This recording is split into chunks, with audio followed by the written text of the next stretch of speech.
Wait, how did we not notice these the first time around? Welcome to WatchMojo.com, and today we're counting down our picks for the top 10 insanely racist moments in Disney movies that you totally forgot about.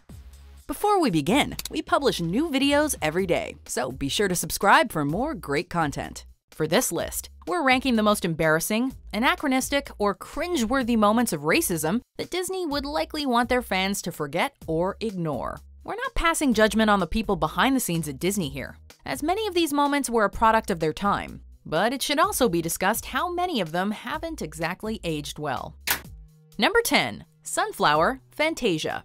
Fantasia was certainly an early example of a Disney classic, an amazing combination of classical music and animation that still holds up today. What perhaps doesn't hold up so well is a character included on the film's initial theatrical run. Her name was Sunflower, and she was a black female centaur or centaurette who's seen waiting on her white brethren during a segment titled The Pastoral Symphony.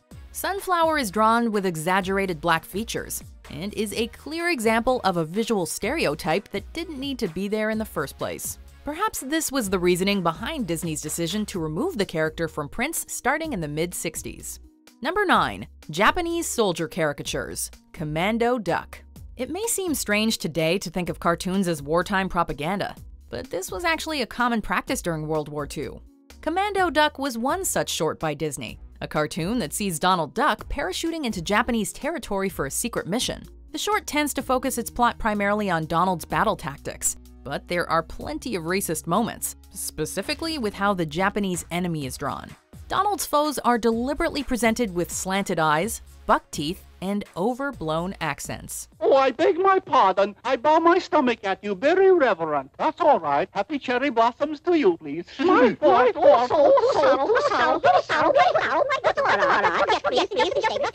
This was certainly due to anti-Japanese sentiment of the time, although it has not aged well when viewing the short today. Number 8. Conveyor Belt Mammy Doll, Santa's Workshop.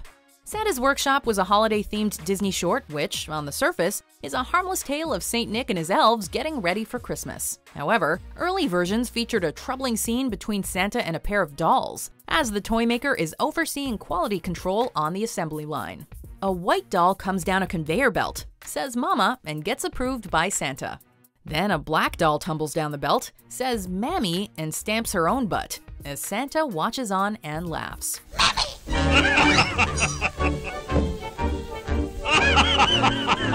Given that the word mammy was slang for a black nursemaid in the time of slavery, and the doll's exaggerated features, it's no wonder Disney removed this scene from all modern prints.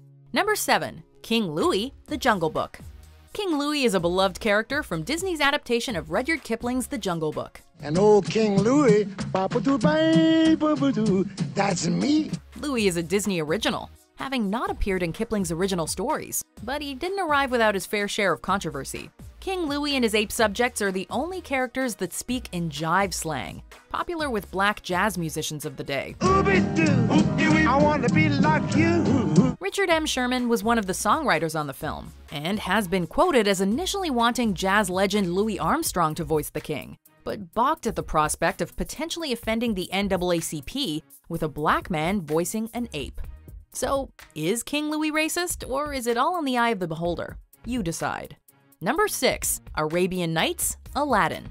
The American Arab Anti-Discrimination Committee wasn't too thrilled with the soundtrack for Disney's 1992 hit Aladdin. They took specific umbrage with a line in the film's opening song Arabian Nights, where the peddler sings, "Where they cut off your ear if they don't like your face." The committee saw this as disparaging towards the Arab people, and complained to Disney for a lyrical change. The company did comply, and replaced the line for home video, and on new versions of the soundtrack. The committee was also reportedly upset about another controversial line from the song. "It's barbaric, but hey, it's home." It's barbaric, but hey, it's home. But Disney decided to leave this one in, for better or worse. If I were as rich as you, I could afford some manners. Oh. Number 5. Native American stereotypes, Peter Pan. Intent can be a funny thing, especially when it's perceived much differently years later. This should be most enlightening. Disney's Peter Pan is an example of this notion, as evidenced by a shockingly racist musical number with very innocent intentions. When did he first say oh? The Native American sequence in the film raises flags with the song What Made the Red Man Red, where embarrassing Indian stereotypes are the order of the day. Although the scene is light and bouncy in tone, the effect years later is rather cringeworthy in its execution, a blemish on what's otherwise a classic slice of Disney nostalgia. Number 4. We Are Siamese If You Please, Lady and the Tramp. The intentions behind Peter Pan's racism may be up for debate, but it's a lot more difficult to defend the outrageous cultural insensitivity behind the Siamese cats in Disney's Lady and the Tramp. We are Siamese if you don't please. Post-World War II tensions are the only probable reasons behind the obvious Japanese stereotypes of Si and Am, two villainous cats who sing this song. The twins are drawn with the same slanted eyes and buck teeth we saw earlier in Commando Duck, and their entrance is even marked by a gong, something that hampered Asian stereotypes in film right through the 80s and 90s. Number 3. Shungan and the Alley Cats, the Aristocats. We continue with Asian stereotypes here, proof that negative depiction of such characters wasn't only limited to the immediate aftermath of World War II. Nope. Asians were still being drawn with the same old slanted eyes and outrageous accents in 1970, as evidenced by Shungan and the gang in the Aristocats. Fortune cookie always wrong. That's a hard one. Shungan rolls with Thomas O'Malley's Alley Cat friends, and performs his part of the song Everybody Wants to Be a Cat, with chopsticks and a buck-toothed lisp. He isn't the only feline stereotype here, however, as there's also Peppo, an amorous Italian, and the trumpet-playing scat cat who's modeled after black jazz musicians of the 50s and 60s. Number 2. The Crow's Dumbo.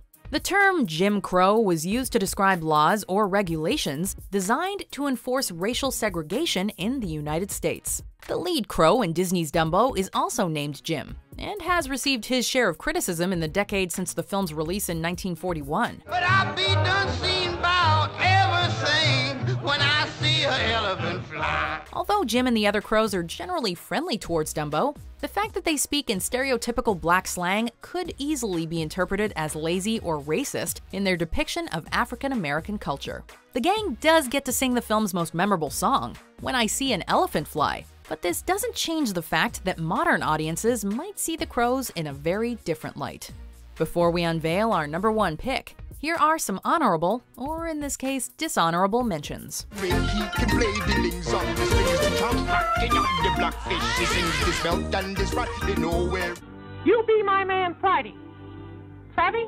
You Friday, me Mickey. Savvy. Who's there? I'm the full of brush man. I'm working my way through college. Number 1. Uncle Remus, Song of the South. Uncle Remus wasn't a Disney creation, but his depiction in this 1946 film lives on as one of the company's most infamous moments. Remus was a fictional character responsible for narrating classic African-American folktales. When he hit the silver screen, however, Remus and Song of the South almost immediately struck a sour note with audiences. Look up! Got the cotton full of evil. For starters, the film never explicitly presents itself as taking place in a post-Civil War South, leading many to believe that Disney was marginalizing the impact of slavery. That's how the leopard got his spots. That's what Uncle Remus said. That's what Uncle Remus said. There were also a plethora of black stereotypes to be found, which eventually resulted in the film failing to receive an uncut home video release in the United States to this day. Do you agree with our picks? Check out these other great clips from WatchMojo and subscribe for new videos every day.